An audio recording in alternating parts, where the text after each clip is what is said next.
வணக்கம். இலங்கை செய்திகளுக்காக நான் ஹரிணி. முதலில் தலைப்புச் செய்திகள். குற்றப்புலனாய்வு திணைக்களத்தில் முன்னிலையாகி விசாரணைக்கு பதில் கூறிவிட்டு வெளியேறியுள்ள மைத்திரிபால சிறிசேன சொகுசு கார்களை சட்டவிரோதமாக இறக்குமதி செய்துள்ளதாக யோசித்த ராஜபக்ஷ மீது குற்றச்சாட்டு.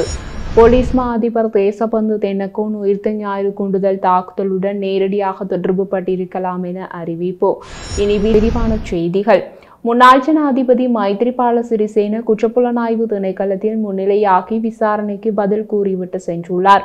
அவர் வாக்குமூலம் ஒன்றை வழங்குவதற்காக குற்றப்புலனாய்வு திணைக்களத்திற்கு வருகை தந்ததாக காவல்துறை தெரிவித்துள்ளது.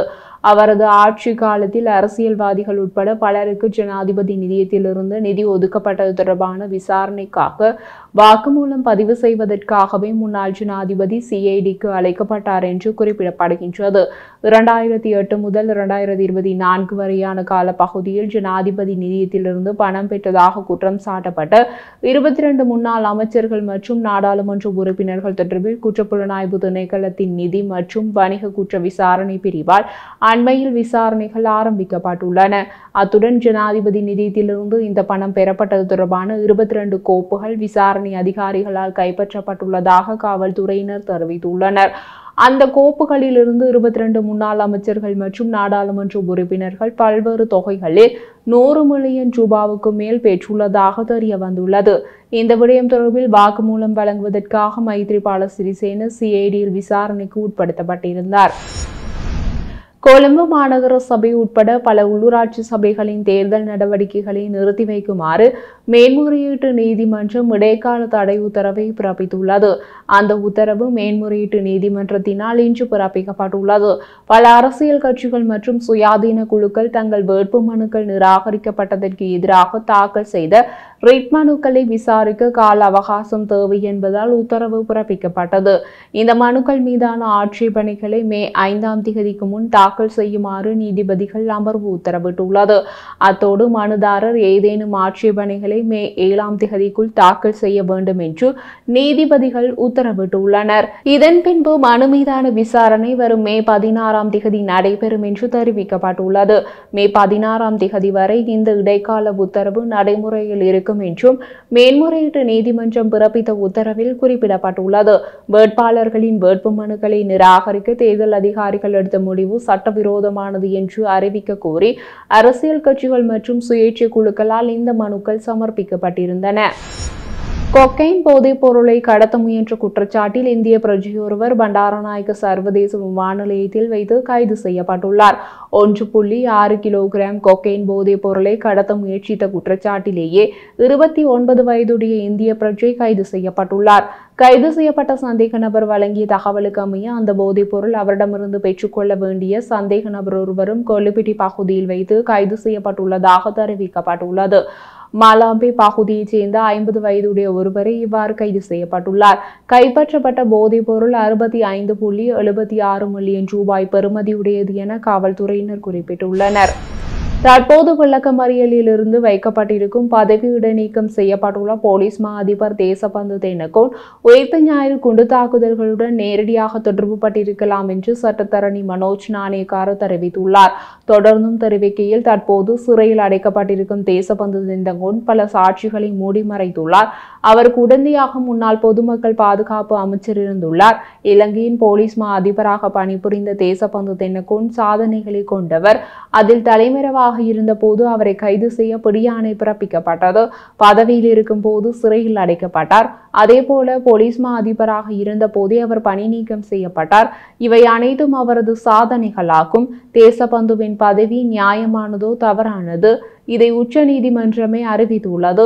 இதனை தவிர முக்கியமான விடயம், இவர் நேரடியாக உயிர்த்த ஞாயிறு குண்டு தாக்குதலுடன் சம்பந்தப்பட்டவராக இருக்கலாம்.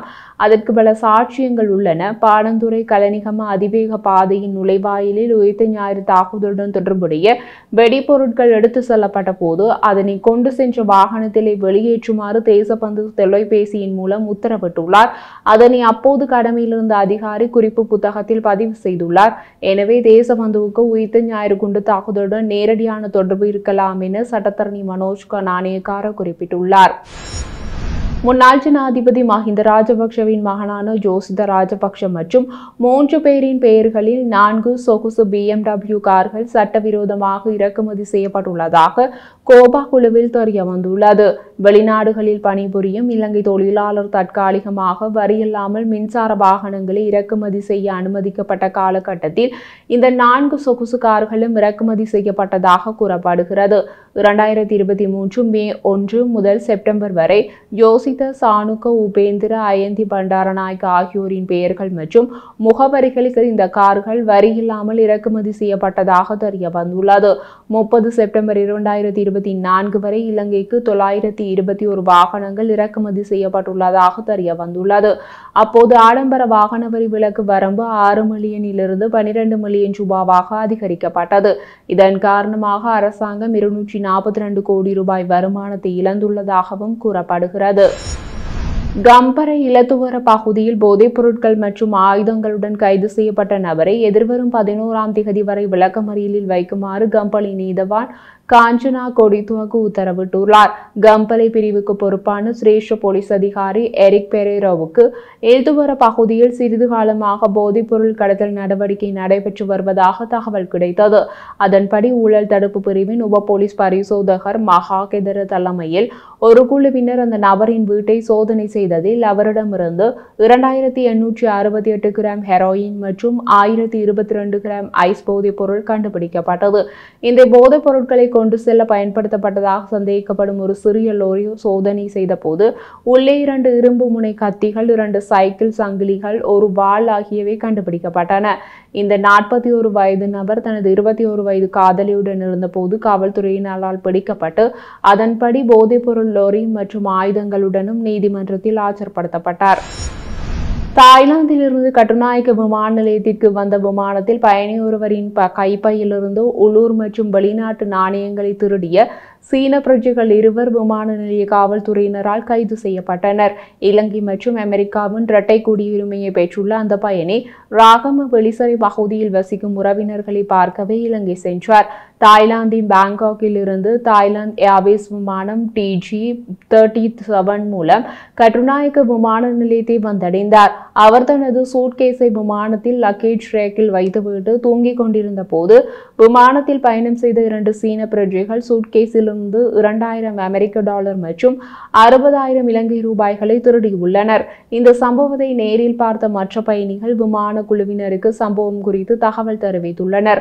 விமானம் கட்டுநாயக்க விமான நிலையத்தில் தரையிறங்கிய பிறகு விமான குழுவினர் சீன நாட்டவர்கள் 2 விமான நிலைய பாதுகாப்பு அதிகாரிகளிடம் ஒப்படைத்தனர். அவர்கள் சீன நாட்டைச் சேர்ந்த 2 கட்டுநாயக்க விமான நிலைய போலீசாரிடம் ஒப்படைத்தனர். அங்கு அவர்கள் கைது செய்யப்பட்டனர். விசாரணைகள் நடத்தப்பட்டு அவர்கள் திருடிய பணத்தில் ஒரு பகுதியை போலீசார் மீட்க முடிந்தது. 36 வயதான சீன நாட்டவரிடமிருந்து 900 அமெரிக்க டாலர் மற்றும் இலங்கை ரூபாய் 55,000 மீட்கப்பட்டது. 39 வயதான மற்றொரு சீன நாட்டவரிடமிருந்து 300 அமெரிக்க டாலரை போலீசார் மீட்டனர். மீதி பணத்திற்கு என்ன நடந்தது என்பது மர்மமாக உள்ளது. பறிமுதல் செய்யப்பட்ட பணத்துடன் சீன நாட்டவர்கள் 2 நீர்கொழும்பு நீதவான் நீதிமன்றத்தில் ஆஜர்படுத்தப்பட உள்ளனர்.